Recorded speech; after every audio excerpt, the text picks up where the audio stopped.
Hi everybody, so today we are going to be using some wood peg dolls and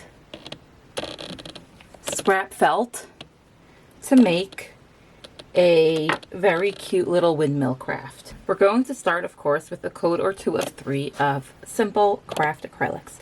If you are crafting this with younger kids and or you want a faster dry time, I do recommend that you use paint sticks.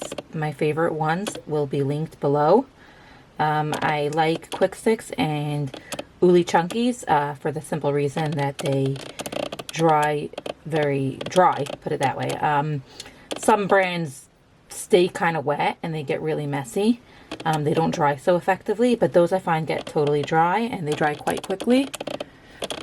And so they're a great choice for if you're crafting with little kids.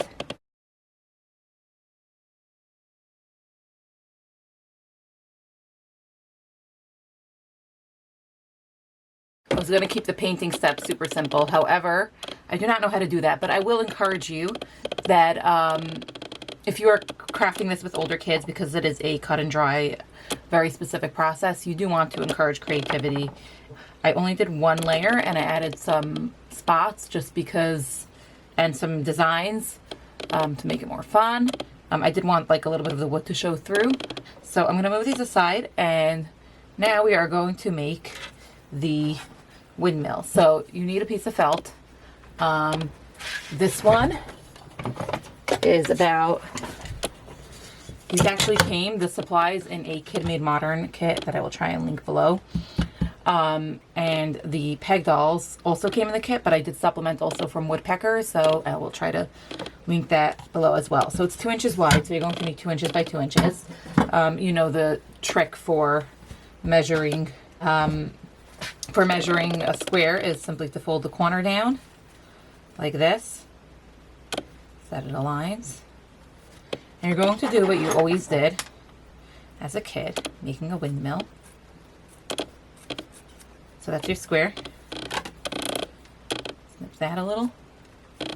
So you're going to do what you always did when you were a kid and you made paper windmills. We're just going to mark the center, because that'll make it proportionate, but it's not really that important. Here we have our center, and we're going to mark it with a hole. Now, if you're doing this, again, if you're doing this with younger kids, you know, obviously you don't want them dealing with the push pins. You can really just glue the whole shebang instead of push pinning it. It serves as a marker as to where you should cut. Now, you should still see the lines from where you fold it, but if you don't, you can either wing it or you can remake them, and you're cutting kind of almost up until there. Center point, and to the center point, and up until the center point. So there you have it. Now pull it out, and you want to pre-punch these. You can use a power punch. I'm going to go simple here. Careful not to poke yourself. I hope you can see what I'm doing. I'm just literally poking that in. Now, you really can go like that. I'm scared to say that because people are going to poke themselves. As long as you don't push. And then when you do push, you take your finger away. Also, I do feel like this is the type of thing that will vary in thickness.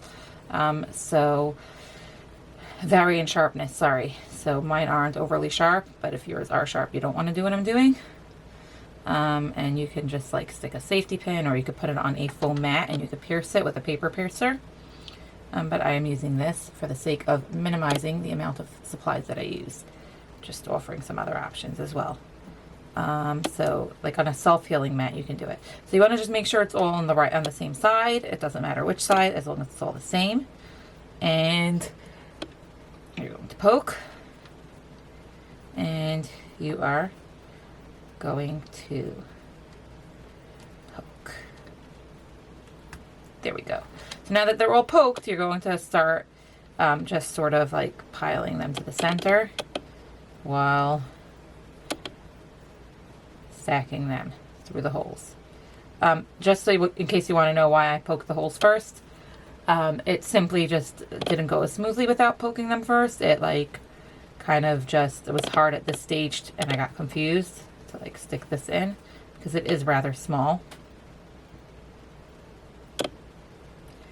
So for this, you want any stiff felt. I do recommend stiff felt. It could be cheap sheets. You see that one wasn't really poked properly. And then you're going to find your middle hole. And you're going to simply poke it through. You can see that as I did it, it wasn't so smooth, but it's going to sort itself out because it was done correctly. And now it's done correctly, so it sorted itself out. And there you have your little windmill. All right, now for the trickiest part probably of the whole project is sticking this in. So you will probably want to put a drop of glue in there so that it really holds. And you're going to stick that in and try to get it as hard as you could. Now you can hammer it in, obviously adults. And there you have a finished windmill. You can gently spin it. So here are my final windmills. Very, very cute. I love them. They're perfect for small world play or like just displays or stuff like that. And they are quite easy to make. You can make a bunch of them in a small amount of time. They're actually really fun for like tweens to craft, or any kid. This one came out much better. Any kid who's old enough to sort of work with the push pin. You can do it with younger kids. You'll just need to use felt glue instead and maybe stick a bead in the middle and you won't be able to spin it. If you enjoyed this, hit the thumbs up, subscribe for more tutorials like this, and definitely comment if you have any questions or suggestions for what you'd like to see next.